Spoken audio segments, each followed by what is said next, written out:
Howdy ho, Marvel fans, I'm Greg Elliott, and welcome to Screen Rant. Marvel's Eternals is making its way to the big screen in November of 2020, and I'm sure many of you out there are wondering, well, who is the Black Knight? Well, you're not alone, so that's why I'm here to break it down for you. Although the current version of Black Knight made his first appearance in Avengers number 47 way back in 1967, he's not been what I'd call an A-list superhero, even though he has been a longtime member of the Avengers as well as the Defenders and Ultra Force over the years. And now he's going to be in the Eternals movie, so here's everything you need to know about Marvel's ultimate sword and sorcery hero. 'Tis but a scratch. A scratch? Your arm's off. No, it isn't.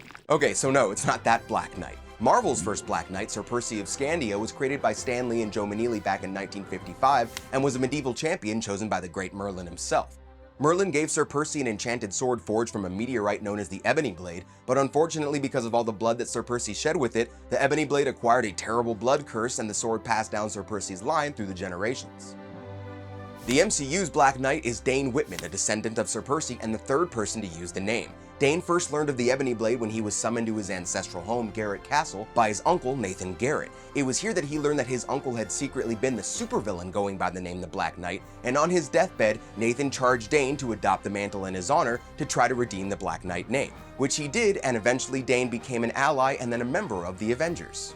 So as far as powers go, the Black Knight is just an ordinary human being, no superpowers to speak of, but he does have a master's degree in physics and is an expert swordsman, martial artist, and horseman. The Ebony Blade can cut through any substance and disrupt energy fields, and since it's immune to magical powers, it makes Dane immune to magic as well. But then there's that blood curse I mentioned, which has, let's say, a negative effect on the mental stability of its user. For a time in the 90s, Dane did briefly ditch the Ebony Blade for a lightsaber, a photon sword that he developed himself instead.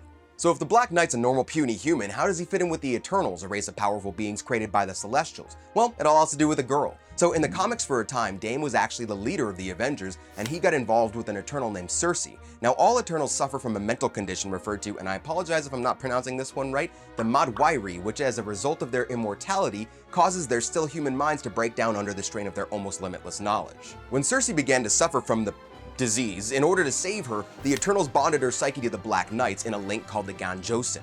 It's usually forbidden for an Eternal to enter into the Ganjosin with a human, but it was permitted by the then Prime Eternal Icarus because he thought that it might be the only way to help stabilize Sersi's troubled mental state. Now Dane wasn't exactly a completely willing participant in the whole thing, and it resulted in a very strange, confused romance between the two.